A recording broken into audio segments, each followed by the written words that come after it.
Hello friend, welcome to my YouTube channel सब तरंग जीवन के। प्रणाम आप सभी को। कैसे हैं आप सभी? आशा करती हूँ आप सब बहुत अच्छे होंगे। दोस्तों, आज मेरी कहानी है दोस्ती। तो आइए सुनते हैं ये 4 दोस्तों की कहानी। स्कूल के 4 करीबी दोस्तों की आंखें नम करने वाली कहानी है, जिन्होंने एक ही स्कूल में एसएससी तक पढ़ाई की है। उस समय शहर में इकलौता लग्जरी होटल था। एसएससी की परीक्षा के बाद उन्होंने तय किया कि हमें उस होटल में जाकर चाय नाश्ता करना चाहिए। उन चारों ने मुश्किल से 40 रुपये जमा किए। रविवार का दिन था और 10:30 बजे वे चारों साइकिल से होटल पहुँचे। दिनेश, संतोष, मनीष और प्रवीण चाय नाश्ता करते हुए बातें करने लगे। उन चारों ने सर्वसम्मति से फैसला लिया कि 50 साल बाद हम 1 अप्रैल को इस होटल में फिर मिलेंगे। तब तक हम सबको बहुत मेहनत करनी चाहिए। यह देखना दिलचस्प होगा कि इसमें किसकी कितनी प्रगति हुई। जो दोस्त उस दिन बाद में होटल में आएगा, उसे उस समय का होटल का बिल देना पड़ेगा। उनको चाय नाश्ता परोसने वाला वेटर कालू यह सब सुन रहा था। उसने कहा कि अगर मैं यहाँ रहा तो मैं इस होटल में आप सबका इंतज़ार करूँगा। आगे की शिक्षा के लिए चारों अलग अलग हो गए। दिनेश के पिता के बदली होने पर वह शहर छोड़ चुका था। संतोष आगे की पढ़ाई के लिए अपने चाचा के पास चला गया। मनीष और प्रवीण को शहर के अलग अलग कॉलेजों में दाखिला मिल गया। आखिरकार मनीष भी शहर छोड़कर चला गया। दिन, महीने, साल बीत गए। 50 वर्षों में उस शहर में आमूलचूल परिवर्तन आया। शहर की आबादी बढ़ी, सड़कें, फ्लाईओवर, महानगरों ने बदल दी शहर की सूरत। अब वह होटल 5 स्टार होटल बन गया था। वेटर कालू अब कालू सेठ बन गया और इस होटल का मालिक बन गया। 50 साल बाद निर्धारित तिथि 1 अप्रैल को दोपहर में एक लग्जरी कार होटल के दरवाजे पर आई। दिनेश कार से उतरा और पोर्च की ओर चलने लगा। दिनेश के पास अब 3 ज्वेलरी शोरूम है। दिनेश होटल के मालिक कालू सेठ के पास पहुंचा। दोनों एक दूसरे को देखते रहे। कालू सेठ ने कहा कि प्रवीण सर ने आपके लिए 1 महीने पहले एक टेबल बुक किया है। दिनेश मन ही मन खुश था कि वह चारों में से पहला था, इसलिए उसे आज का बिल नहीं देना पड़ेगा और वह इसके लिए अपने दोस्तों का मजाक उड़ाएगा।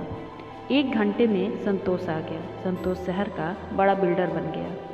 अपनी उम्र के हिसाब से वह अब एक बूढ़े सीनियर सिटीजन की तरह लग रहे थे। अब दोनों बातें कर रहे थे और दूसरे मित्रों का इंतजार कर रहे थे। तीसरा मित्र मनीष आधे घंटे में आ गया। उससे बातें करने पर दोनों को पता चला कि मनीष बिजनेसमैन बन गया है।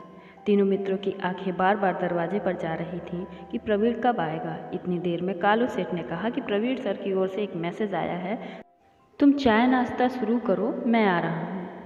तीनों 50 साल बाद एक दूसरे से मिलकर खुश थे। घंटों तक मजाक चलता रहा, लेकिन प्रवीण नहीं आया। कालू सेठ ने कहा कि फिर से प्रवीण सर का मैसेज आया है, आप तीनों अपना मनपसंद मेन्यू चुनकर खाना शुरू करें। खाना खा लिया तो भी प्रवीण नहीं दिखा। बिल मांगते ही तीनों को जवाब मिला कि ऑनलाइन बिल का भुगतान हो गया है। शाम के 8 बजे एक युवक कार से उतरा और भारी मन से निकलने की तैयारी कर रहे तीनों मित्रों के पास पहुंचा। तीनों उस आदमी को देखते ही रह गए। युवक कहने लगा, मैं आपके दोस्त का बेटा रवि हूँ। मेरे पिता का नाम प्रवीण भाई है। पिताजी ने मुझे आज आपके आने के बारे में बताया। उन्हें इस दिन का इंतज़ार था, लेकिन पिछले महीने एक गंभीर बीमारी के कारण उनका निधन हो गया। उन्होंने मुझे देर से मिलने के लिए कहा। अगर मैं जल्दी निकल गया तो वे दुखी होंगे, क्योंकि मेरे दोस्त तब नहीं हंसेंगे जब उन्हें पता चलेगा कि मैं इस दुनिया में नहीं हूँ, और वे एक दूसरे से मिलने की खुशी खो देंगे। इसीलिए उन्होंने मुझे देर से आने का आदेश दिया। उन्होंने मुझे उनकी ओर से आपको गले लगाने के लिए कहा। रवि ने अपने दोनों हाथ फैला दिए। आसपास के लोग उत्सुकता से इस दृश्य को देख रहे थे। उन्हें लगा कि उन्होंने इस युवक को कहीं देखा है। रवि ने कहा कि मेरे पिता शिक्षक बने और मुझे पढ़ाकर कलेक्टर बनाया। आज मैं इस शहर का कलेक्टर हूँ। सब चकित थे। कालू सेठ ने कहा कि अब 50 साल बाद नहीं, बल्कि हर 50 दिन में हम अपने होटल में बार बार मिलेंगे और हर बार मेरी तरफ से एक भव्य पार्टी होगी। अपने सगे संबंधियों से मिलते रहें। दोस्तों, मिलने के लिए बरसों का इंतज़ार मत करो। जाने किसकी बिछड़ने की बारी आ जाए और पता ही ना चले। शायद यही हाल हमारा भी है। हम अपने कुछ दोस्तों को सुप्रभात, शुभ रात्रि आदि का मैसेज भेजकर जिंदा रहने का प्रमाण देते हैं, जिंदगी भी ट्रेन की तरह है, जिसका जब स्टेशन आएगा उतर जाएगा। रह जाती है एक धुंधली सी यादें। परिवार के साथ रहें, जिंदा होने की खुशी महसूस करें। सिर्फ होली के दिन ही नहीं, अन्य सभी अवसरों, धार्मिक अवसरों तथा दिन प्रतिदिन मिलने पर भी गले लगाया करें।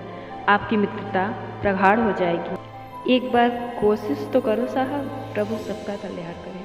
तो दोस्तों, आशा करती हूँ कि ये प्रसंग आप सभी को पसंद आएगी। अगर पसंद आई है तो मुझे मैसेज करके ज़रूर बताएं। Thank you for watching my video on my YouTube channel. Keep smiling. Please like, share and subscribe my channel. मेरी और भी ऐसी वीडियोज़ के लिए बने रहिए मेरे चैनल सब तरंग जीवन के साथ। Thank you.